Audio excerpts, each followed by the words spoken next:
ఓం శ్రీమాత్రే నమః. ఛానల్లోకి స్వాగతం అండి. మీనరాశి వారికి అదృష్టం వరించినట్లే నమ్మలేని అదృష్ట యోగం పొందబోతున్నారు. మీనరాశి వారు ధనవంతులు కాబోయే ముందు వచ్చే సంకేతాలు ఇవే. మీకు మంచి రోజులు రాబోయే ముందు కనిపించే సంకేతాలు ఇవే.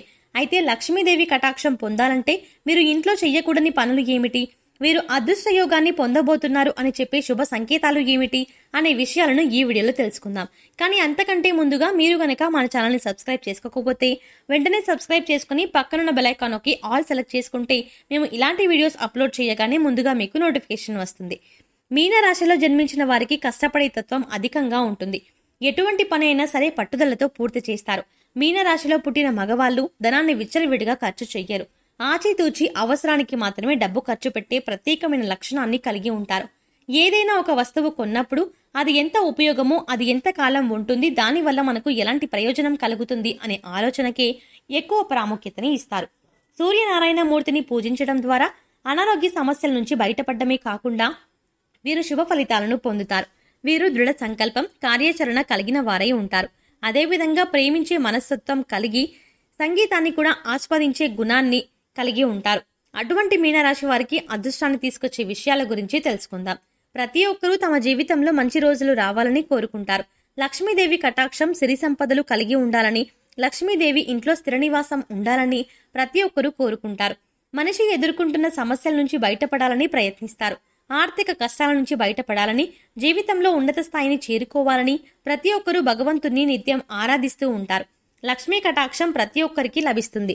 కానీ శ్రీ మహాలక్ష్మీదేవి ఇంటికి వచ్చే ముందు కనిపించే శుభ సంకేతాలు గమనించాలి. ఇంట్లో మీనరాశి వారు ఎటువంటి పనులను చేయడం వల్ల లక్ష్మీదేవి స్థిర నివాసం ఉంటుంది అని తెలుసుకోవాలి. మీనరాశి వారు చేసే పనుల ఆధారంగానే లక్ష్మీదేవి కటాక్షం కలుగుతుంది. లక్ష్మీదేవి కటాక్షం ఉంటే ఎవరి జీవితంలోనైనా సరే సంతోషం వెల్లివిరుస్తుంది. ఎంత కష్టపడినా సరే డబ్బు నిలవకపోవడానికి ఇంట్లో చేసే పనులే కారణమవుతాయి. సిరి సంపదలకు అధిదేవత అయినటువంటి శ్రీ మహాలక్ష్మీదేవి ఇంట్లో స్థిర నివాసం ఉండాలంటే మీనరాశి వారు ఇంట్లో ఈ పనులను చెయ్యకూడదు. లక్ష్మీదేవికి ఇష్టం లేని పనులు చేసినట్లయితే లక్ష్మీదేవి ఆగ్రహానికి గురవుతారు. కనుక వీరు ఎటువంటి పనులు చేయడం వల్ల లక్ష్మీదేవి అనుగ్రహం పొందుతారు, వీరు తమ జీవితంలో లక్ష్మీదేవి కటాక్షాన్ని పొందే ముందు కలిగే శుభ సంకేతాలు ఏమిటి అనే విషయాన్ని తెలుసుకుందాం.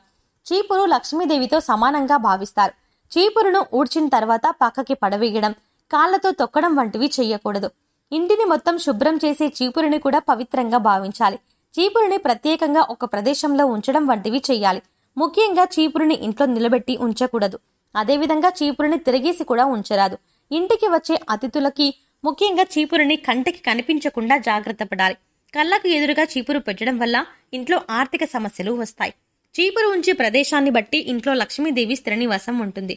వీరు ఆహారాన్ని ఉపయోగించే విధానాన్ని బట్టి కూడా వారి జీవితంలో లక్ష్మీ కటాక్షం ఏ విధంగా కలుగుతుందో చెప్పవచ్చు. ప్రతి వ్యక్తి తాను సంపాదించిన డబ్బులతో కడుపు నిండా తినడానికి చూస్తాడు. అయితే ఆహారం వృధా చేయడం ద్వారా వారి జీవితంలో నుంచి లక్ష్మీదేవిని వారే బయటికి పంపిన వారవుతారు. ముఖ్యంగా మీనరాశి వారు ఆహారం విషయంలో తగు జాగ్రత్తలు తీసుకోవాలి. నీటిని కూడా వృధా చెయ్యరాదు. నీటిని పొదుపుగా వాడడం అనేది భవిష్యత్తులో ధనవంతులను చేస్తుంది అనడానికి సంకేతం. శ్రీ మహావిష్ణువు నారముల నుండి జన్మించాడు. నారములు అనగా జలము అని అర్థం. అంటే శ్రీ మహావిష్ణువు జలం నుంచి వచ్చాడన్నమాట. అందుకే నారాయణుడు అంటారు. అదేవిధంగా లక్ష్మీదేవి కూడా నీళ్ల నుంచి వచ్చిందని పద్మపురాణంలో చెప్పబడుతుంది. లక్ష్మీనారాయణునికి ఇష్టమైన నీటిని వృధా చేయడం కూడా లక్ష్మీ కటాక్షానికి దూరం అవుతున్నాము అనడానికి సంకేతం.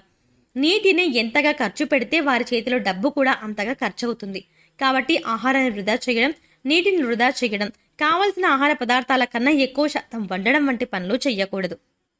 మీనరాశి వారు కష్టపడి సంపాదించే మనస్తత్వం కలిగిన వారై ఉంటారు. అదేవిధంగా వీరు సంపాదించిన దానిలో కొంత శాతమైనా లేని వారికి దానం చేయడం ద్వారా వీరికి లక్ష్మీ కటాక్షం కలుగుతుంది. దానం చేయడం వల్ల పూర్వజన్మ దోషాలు, నవగ్రహ దోషాలు, శని దోషాలు వంటివి నశిస్తాయి. పేదవారికి అన్నదానం, వస్త్రదానం వంటి దానాలు చేయడం వల్ల లక్ష్మీ కటాక్షం మీనరాశి వారికి ఎప్పుడూ ఉంటుంది. మీనరాశి వారు పూజ చేసే విధానం కూడా వారి యొక్క అదృష్టానికి కారణమని చెప్పొచ్చు. ఎవరైతే లక్ష్మీదేవికి ఎర్రని మందారాలతో లేదా చామంతి పువ్వులతో పూజిస్తారో వారిపై లక్ష్మీ కటాక్షం ఉంటుంది. ఎర్రని పుష్పాలతో లక్ష్మీదేవిని పూజించడం ద్వారా లక్ష్మీ కటాక్షం అనేది కలుగుతుంది. ఎర్రని పుష్పాలు అంటే లక్ష్మీమాతకు చాలా ఇష్టం. కాబట్టి వీరు ఎర్రని పుష్పాలతో లక్ష్మీమాతను పూజించడం ద్వారా లక్ష్మీ కటాక్షాన్ని పొందగలరు. వీరికి అదృష్టం వరిస్తుంది అని తెలియజేయడానికి ముందుగా కొన్ని సూచనలు అనేవి కనిపిస్తాయి. ఇంటి పరిసర ప్రాంతాల్లో పక్షుల గూళ్లు కట్టుకున్నట్లయితే లక్ష్మీ కటాక్షాన్ని కలుగుతుంది అని అర్థం. సాధారణంగా పక్షులు ఇంటి ఆవరణలో గూడు అనేవి అసలు కట్టుకోవు. అటువంటి పక్షులు ఇంటి పరిసరాల్లో గూడును నిర్మించుకున్నట్లయితే అదృష్టం కలుగుతుందని అర్థం. చాలా మందికి చీమలు ఉంటే నచ్చదు. చీమలను మురికిగా భావిస్తారు. అయితే ఇంటి పరిసరాల్లో నల్ల చీమలు గుంపులు గుంపులుగా కనిపించినట్లయితే అదృష్టం వరించబోతోందని తెలియజేయడానికి సూచన. అయితే ఎర్ర చీమలు కనిపించడం అనేది అప్పుల బాధకు గురవుతున్నాము అన్నదానికి సంకేతంగా చెప్పవచ్చు. ఇల్లు ఎంత శుభ్రంగా ఉన్నప్పటికీ పరిసరాల్లో నల్ల చీమలు గుంపులు గుంపులుగా కనిపిస్తూ ఉంటాయి. ఈ విధంగా నల్ల చీమలు కనిపించడం వల్ల మీనరాశికి విజయం అనేది వరిస్తుంది.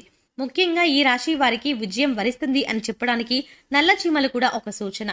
బలిని చూడగానే చాలా మంది చిరాకు పడతారు. కానీ బలి రాక కూడా లక్ష్మీ కటాక్షానికి కారణమని చెప్పవచ్చు. 3 బలులు ఒకే చోట కనిపించినా కూడా అదృష్టానికి సూచనగా చెప్పవచ్చు. కలలు రావడం అనేది చాలా సహజం. అయితే కొన్ని కలలు రావడం వల్ల చాలా భయాందోళనకు గురవుతాం. అయితే ఏ కలలు రావడం మీనరాశి వారికి అదృష్టం వరిస్తుందో తెలుసుకుందాం.